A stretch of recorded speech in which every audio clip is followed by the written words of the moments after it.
प्रिय छात्रों, सुप्रभात। हमने मेल रिप्रोडक्टिव सिस्टम के एनाटॉमी के बारे में पढ़ा, फीमेल रिप्रोडक्टिव सिस्टम की एनाटॉमी के बारे में पढ़ा।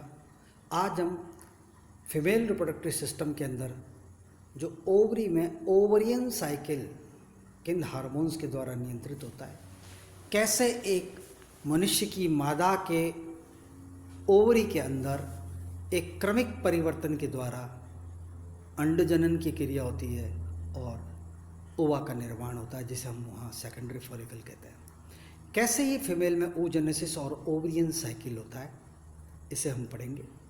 और ये जो ओवरियन साइकिल होता है वो फीमेल में पाए जाने वाले मेंस्ट्रुअल साइकिल रज चक्र के कारण से ही होता है। ये जो हमने पढ़ा कि ओवरी के अंदर आउटर पोर्शन होता है, उसे हम कॉर्टेक्स कहते हैं, और अंदर का जो भाग होता है ओवरी का, उसे हम मेडुला कहते हैं। तो जो सारे चेंजेस होते हैं हिस्टोलॉजिकल, वो कॉर्टिकल रीजन के अंदर होते हैं, और इस ओवरियन कॉर्टेक्स में इसी चेंजेस के कारण जिससे एग का निर्माण होता है, उस प्रक्रिया को हम oogenesis अथवा अंडजनन भी कहते हैं। ओवरी के अंदर हजारों की संख्या में, लाखों की संख्या में कुछ संरचनाएं छोटे छोटे आकार की जन्म से पहले ही पाई जाती है। इन संरचनाओं को हम प्राइमरी oocyte कहते हैं। ये संरचनाएं प्राइमोर्डियल oocytes कहलाती है, जो कि ओवरी में पाई जाती है। और ये प्राइमोर्डियल oocyte स्वतः हासित भी होती है, डिजनरेशन की भी कैपेसिटी पाई जाती है। बर्थ के समय 1 मिलियन प्राइमोर्डियल oocyte ओवरी के अंदर पाई जाती है, और 10-11 साल तक होते होते ये एक ओवरी में सिर्फ लगभग 4 लाख रह जाती है। इस प्रकार प्यूबर्टी से लेकर मीनोपॉज यानी कि वया अवस्था से लेकर रजा चक्र के बंद होने के बीच में ये जो प्राइमोर्डियल oocytes होती हैं, उनके अंदर n नंबर ऑफ क्रोमोसोम्स होते हैं, जो कि 46 होता है। इनके अंदर DNA रेप्लिकेशन भी होता है, और ये धीरे धीरे रेप्लिकेशन के द्वारा primordial oocyte convert into primary oocyte, ये प्राथमिक अंडाणु बन जाता है। प्राइमरी oocytes के अंदर क्रॉसिंग ओवर की प्रक्रिया होती है, मियोटिक फर्स्ट होता है, और इनको अपन सेकेंडरी oocyte कहते हैं, जिनमें 46 नंबर ऑफ क्रोमोसोम्स होते हैं। इनके अब जब इनके अंदर मियोसिस 1 हो जाता है, तो इनको हम सेकेंडरी oocyte भी कहते हैं। ये सेकेंडरी oocyte कहलाती है। इसमें फर्स्ट पोलर बॉडी भी बन जाता है, जो कि थोड़े समय बाद में डिजनरेट हो जाती है। अब धीरे धीरे oogenesis की क्रिया जो ओवरी के अंदर होती है वो चलती है, और ये जो सेकेंडरी oocyte को हम ग्राफिन फॉलिकल भी कहते हैं, ये ओवरी में से बाहर आता है। इस प्रक्रिया को ओव्यूलेशन कहा जाता है। तो ये प्रक्रिया ओव्यूलेशन कहलाती है। ओव्यूलेशन यानी कि सेकेंडरी oocyte का ओवरी में से बाहर निकलने की प्रक्रिया। जब ये बाहर आता है, उसके बाद में मियोसिस सेकेंड होता है, जो कि माइटोटिकली डिवीजन होता है सेकेंडरी oocyte के अंदर। यहाँ जो डिवीजन होता है उसकी एक विशेषता होती है कि साइटोप्लाज्म का डिवीजन असमान रूप से होता है, जबकि केंद्रीय पदार्थ का विभाजन समान रूप से होता है।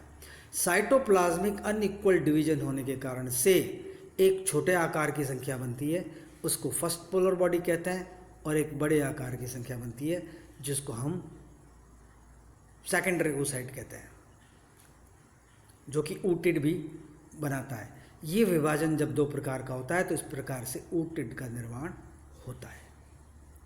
यदि हम इस संरचना को थोड़ा इसे देखें, ये ग्राफिन फॉलिकल है,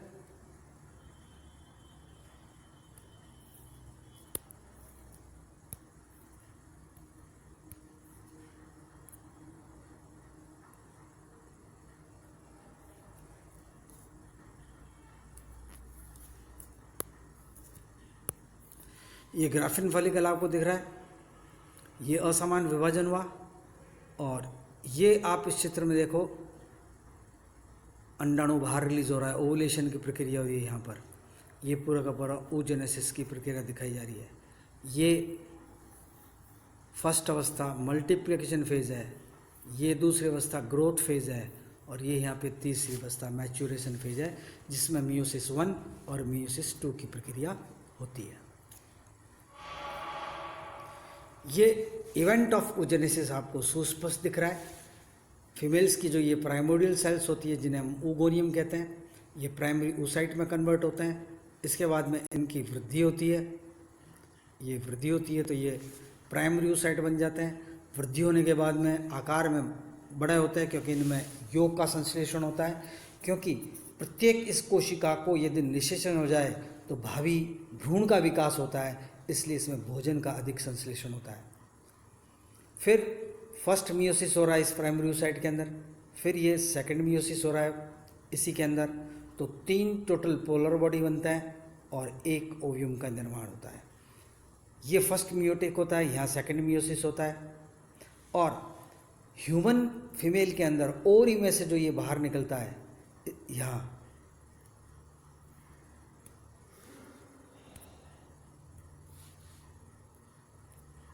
ये देखिए ओवरी में से बाहर निकल रहा है, यहाँ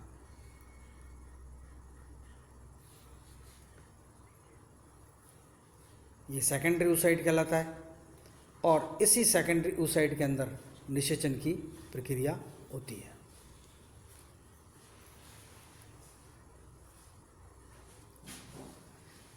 अब ह्यूमन फीमेल के अंदर सेक्सुअल स्टिमुलेशन की जब प्रक्रिया होती है, तो यहाँ फीमेल एक्सटर्नल जेनिटिलिया में भी इरेक्टाइल टिश्यूज होते हैं, उत्थित उत्तक, जो वेजाइना को स्पेंड करते हैं। और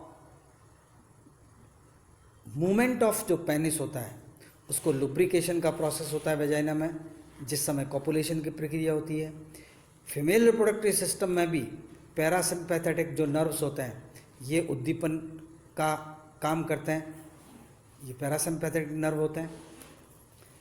सेक्सुअल स्टिमुलेशन इंटेंसिफाई हो जाता है, और वेस्टिब्युलर जो ग्लैंड्स होते हैं, उनके स्त्रवण से लुब्रिकेशन की प्रक्रिया होती है। ह्यूमन फीमेल में भी ऑर्गेज्मिक का प्रोसेस होता है। Uterine tube, uterus after copulation contract होता है, तो जो सीमेन सीक्रेट होता है उसमें से शुक्राणु आगे की तरफ गति करने का कार्य करते हैं।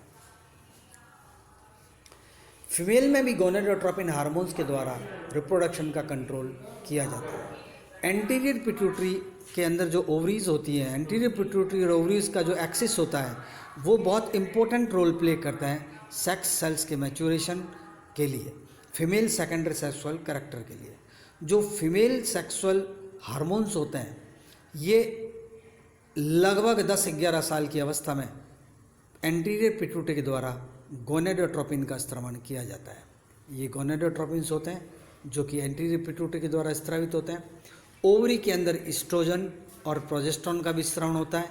ये दोनों फीमेल सेक्सुअल कैरेक्टर को कंट्रोल करने का काम करते हैं। Oestrogen female secondary sexual character के मेंटेनेंस और डेवलपमेंट के लिए जिम्मेवार होता है, जबकि प्रोजेस्टेरोन नामक जो हार्मोन होता है वो गर्भाशय के अंदर होने वाले परिवर्तनों के लिए उत्तरदायी होता है। हाइपोथैलेमस GnRH यानी गोनेडोट्रोपिन रिलीजिंग हार्मोन का स्त्रवण करता है, जो कि एंटीरियर पिट्यूटरी को स्टिमुलेट करते हैं। तो एंटीरियर पिट्यूटरी स्टिमुलेट होकर 2 हार्मोन FSH और LH का स्त्रवण करता है, यानी कि फॉलिकल स्टिमुलेटिंग हार्मोन और luteinising hormone. Follicular stimulating hormone पुटिकाओं के परिपक्वन के लिए जिम्मेवार होता है। That means follicle stimulating hormone is responsible for the ovarian cycle. By the process of the ovarian cycle secondary oocyte is formed। अब जब ये FSH सीक्रेट होता है तो जो प्राइमोडियल oocyte होता है उसके चारों तरफ ग्रैन्युलोसा सेल बन जाती है, और इसी ग्रैन्युलोसा सेल के द्वारा ईस्ट्रोजन नामक हार्मोन का स्त्रवण होता है। ये ईस्ट्रोजन नामक hormone female secondary sexual character को मेंटेन करने का कार्य करते हैं। तो ये सेकेंडरी सेक्स कैरेक्टर्स जो होते हैं वो ईस्ट्रोजन के द्वारा स्त्रावित होकर नियंत्रित किए जाते हैं। प्रोजेस्टेरोन हार्मोन जो होता है, प्रोजेस्टेरोन हार्मोन ओवरीज के द्वारा स्त्रावित होता है, ओवरीज में ओवरियन साइकिल के दौरान कॉर्पस ल्यूटियम नामक संरचना बनती है और ये कॉर्पस ल्यूटियम प्रोजेस्टेरॉन नामक हार्मोन का स्रावित करता है। इस प्रोजेस्टेरॉन के स्रवण से गर्भावस्था भी बनी रहती है और मेमरी ग्लैंड में होने वाले परिवर्तन भी प्रोजेस्टेरॉन से प्रभावित होते हैं। अब ये जो ओवरीज के अंदर एक क्रम के अंदर जो परिवर्तन होते हैं उसे हम सामूहिक रूप से एक टर्म दे सकते हैं, that is known as a ovarian cycle. Ovarian cycle के अंदर होने से एक ग्राफियन फॉलिकल का निर्माण होता है और ये सेक्स हार्मोन्स के स्त्रवण से ओवरियन साइकिल नियंत्रित होता है। लगभग ये जो ओवरियन साइकिल होता है ये ह्यूमन फीमेल के अंदर मेंस्ट्रुअल साइकिल के नाम से जाना जाता है, जो कि 28 दिन का होता है। इसमें 1 से 13 दिन की प्रक्रिया के अंदर ओवरी के अंदर कोई एक प्राइमोर्डियल फॉलिकल से सेकेंडरी oocyte का निर्माण होता है, जो कि at the day of 14th ovary से रिलीज्ड हो जाता है, उसको ओव्यूलेशन कहते हैं।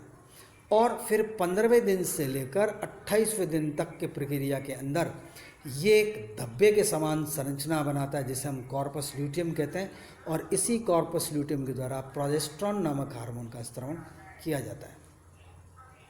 ये जब साइकिल शुरू होता है तो हाइपोथैलेमस के द्वारा ल्यूटिनाइजिंग हार्मोन का स्रावन होता है। ये ल्यूटिनाइजिंग हार्मोन एंटीरियर पिट्यूटरी के द्वारा स्रावित होता है, जो कि फॉलिकल पे पहुंचकर फॉलिकल स्टिमुलेटिंग हार्मोन कहलाता है और फॉलिकल्स के डेवलपमेंट को स्टिमुलेट करता है। लगभग 20-25 प्राइमरी फॉलिकल्स जो होते हैं वो सेकेंडरी फॉलिकल के अंदर कन्वर्ट होते हैं, किंतु उनमें से केवल एक ही जो होता है वो सेकेंडरी oocyte तक में रूपांतरित होता है। ये जो फॉलिकुलर सेल्स होते हैं इन्हीं के द्वारा ग्रैनुलोसा सेल एस्ट्रोजन का स्रावन करती है। एस्ट्रोजन का स्रावन करके इनकी ये जो सेल्स होती है ये क्यूमुलस ओफोरस बनाती है। इसके अंदर एक कैविटी का निर्माण हो जाता है जिसको फॉलिकुलर कैविटी कहते हैं, और ल्यूटिनाइजिंग हार्मोन के अधिक स्रावन से फॉलिकुलर सेल्स के द्वारा एस्ट्रोजन का स्रावन किया जाता है। लगभग 13 दिनों में ये मैच्योर हो जाता है। इसके अंदर कैविटी बन जाती है, कोरोना रेडिएटा लेयर बन जाती है, बाहर ग्रेनुलोसा लेयर बन जाती है, फाइब्रस टिश्यू का निर्माण हो जाता है और 13 दिन तक होते होते ये ग्राफियन पुटिका का निर्माण हो जाता है और सुविकसित एक सेकेंडरी फॉलिकल को ही हम ग्राफियन फॉलिकल कहते हैं। ग्राफ नाम के वैज्ञानिक ने इसकी विस्तृत संरचना बताई, इसलिए इसी सेकेंडरी फॉलिकल को हम ग्राफियन फॉलिकल कहते हैं। एस्ट्रोजन हार्मोन इसी ग्राफियन फॉलिकल की ग्रैनुलोसा सेल के द्वारा स्रावित होकर मादा के अंदर द्वितीयक लैंगिक लक्षणों का स्त्रावन होता है। एट द डे 14th बहुत अधिक मात्रा में ल्यूटिनाइजिंग हार्मोन का स्रावन किया जाता है। इसको चिकित्सीय परिभाषा में LH सर्ज भी कहा जाता है।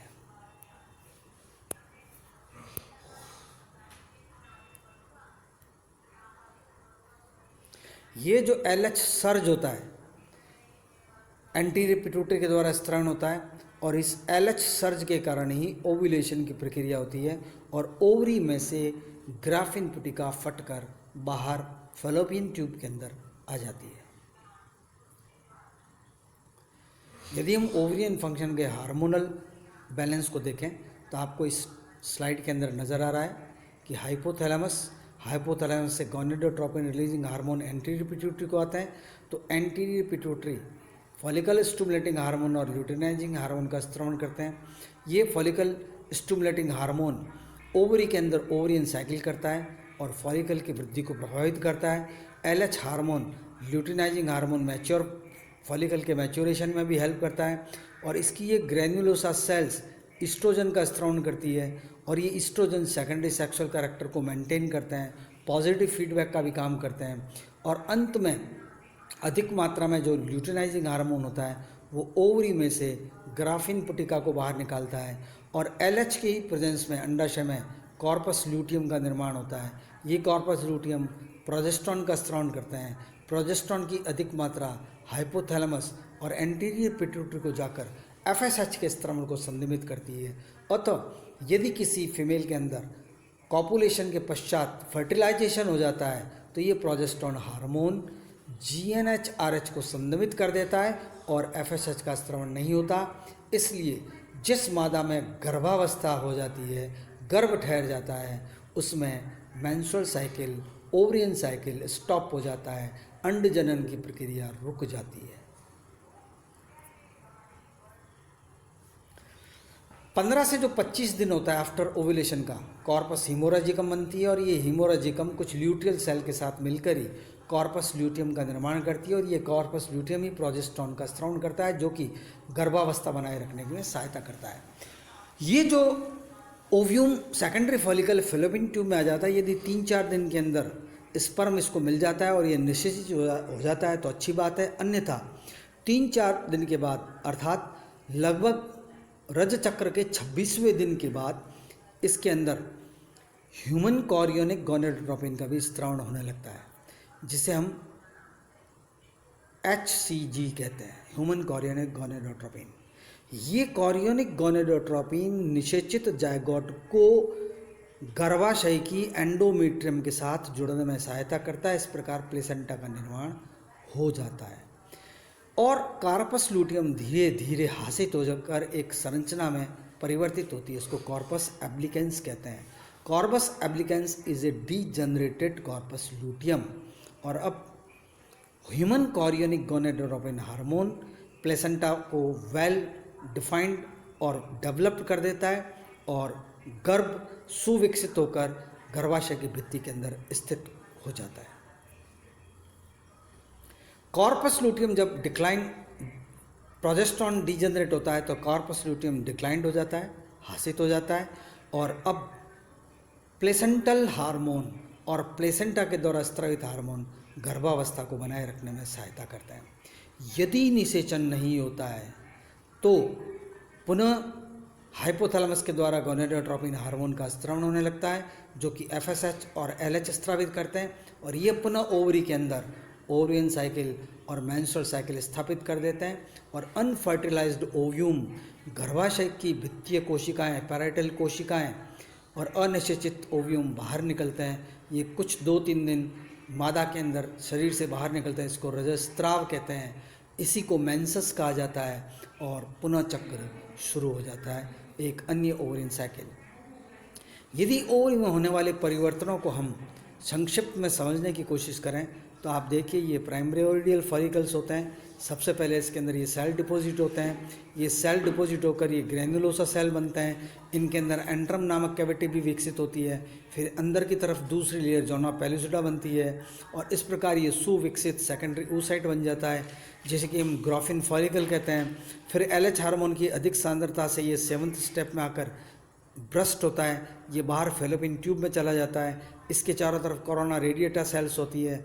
फिर अंदर यहाँ ये LH हार्मोन होता है, उससे ये ल्यूटिनाइजेशन के प्रोसेस में एक पीत पिंड कॉर्पस लूटियम का निर्माण करता है। ये कॉर्पस लूटियम हासित होकर कॉर्पस एब्लिकेंस बनाती है। इस प्रकार ओवरियन साइकिल कंप्लीट होता है। ओवरियन साइकिल किसी फीमेल ओवरी के अंदर प्राइमोर्डियल फॉलिकल के परिवर्तित होकर मैच्योर ग्राफिन फॉलिकल बनने की प्रक्रिया है और ग्राफिन फॉलिकल जब स्फुटित होकर बाहर आता है तो ओव्यूलेशन कहते हैं। ये 14वें दिन हो जाता है ह्यूमन फीमेल के अंदर। फिर ल्यूटिनाइजेशन प्रक्रिया के द्वारा कार्पस ल्यूटियम का निर्माण होता है। कार्पस ल्यूटियम प्रोजेस्टेरोन हार्मोन स्रावित करता है। इसको गैस्ट्रेशनल हार्मोन भी कहते हैं क्योंकि ये आरंभिक गर्भावस्था को बनाए रखने में सहायक होता है। यदि गर्भावस्था बनती है तो ये स्थायी रचना हो जाती है, अन्यथा ये हासित होकर कॉर्पस एब्लिकेंस का निर्माण होता है। इस प्रकार ये प्रति मंथ होने वाला चक्र ओवरियन साइकिल ओवरी के अंदर चलता रहता है। ये जो ओवरियन साइकिल होता है ये मेंस्ट्रुअल साइकिल का हिस्सा होता है।